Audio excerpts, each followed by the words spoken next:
அனைவருக்கும் வணக்கம். இன்னைக்கு நம்ம எங்க வந்திருக்கோம் தெரியுமா? தென்னிந்தியாவிலேயே ரொம்ப புகழ்பெற்ற கண்ணை பறிக்கும் தங்கம் நிறைந்த ஒரு இடத்துக்கு தான் வந்திருக்கோம். அதுதான் வேலூர் திருமலைக்கோடியில இருக்கிற ஸ்ரீபுரம் பொற்கோவில் மற்றும் ஸ்ரீ சுவர்ண மகாலட்சுமி கோவில். இதோட சிறப்புகள் என்ன, எப்படி போகணும்னு இந்த வீடியோல முழுசா பார்க்கலாம். தங்கத்தின் ஜொலிப்பு. இந்த கோவில் முழுசும் சுமார் 1500 கிலோ சுத்தமான தங்கத்தால் ஆனதுன்னு சொன்னா நம்ப முடியுமா? ஆமாங்க, உலகத்திலேயே அதிக தங்கம் பயன்படுத்தப்பட்ட கோவில்கள்ல இதுவும் ஒன்று. நட்சத்திர பாதை.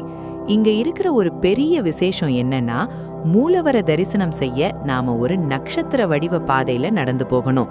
சுமார் 1.8 கிலோமீட்டர் நீளம் கொண்ட இந்த பாதையில நடக்கும்போது அங்க இருக்கிற ஆன்மீக தத்துவங்கள் நம்ம மனசுக்கு ஒரு பெரிய அமைதியை தரும்.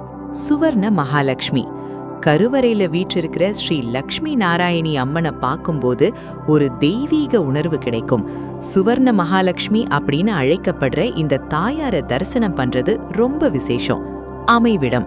இந்த கோவில் வேலூர் நகரத்துல இருந்து சுமார் 8 கிலோமீட்டர் தூரத்துல திருமலைக்கோடி அப்படிங்கிற இடத்துல அமைஞ்சிருக்கு. தரிசன நேரம் காலையில 8 மணில இருந்து இரவு 8 மணி வரை கோவில் திறந்திருக்கும். என்ன பொறுத்தவரை நீங்க சாயந்தர நேரத்துல வந்தீங்கன்னா மின்விளக்கு வெளிச்சத்துல தங்கம் ஜொலிக்கிறத அழகா பார்க்கலாம். நீங்க இங்க வர்றீங்கன்னா சில விஷயங்களை கவனத்துல வச்சுக்கணும். கோவில் வளாகத்துக்குள்ள மொபைல் போன், கேமரா கொண்டு போக அனுமதி இல்ல. முறையான உடை அணிந்து வருவது சிறப்பு. கூட்டம் அதிகமா இருந்தா தர்ம தரிசனத்துக்கு கொஞ்சம் நேரமாகும். அதனால நேரத்தை சரியா திட்டமிட்டு வாங்க. மனசுக்கு நிம்மதியும் ஒரு பிரம்மாண்டமான காட்சியும் வேணும்னு நினைக்கிறவங்க கண்டிப்பா வேலூர் பொற்கோவிலுக்கு ஒரு முறை வரணும். இந்த வீடியோ உங்களுக்கு பிடிச்சிருந்தா லைக் பண்ணுங்க, உங்க நண்பர்களுக்கு ஷேர் பண்ணுங்க. மறக்காம நம்ம சேனலுக்கு சப்ஸ்கிரைப் பண்ணிடுங்க. அடுத்த ஒரு சூப்பர் வீடியோல உங்களை சந்திக்கிறேன். நன்றி.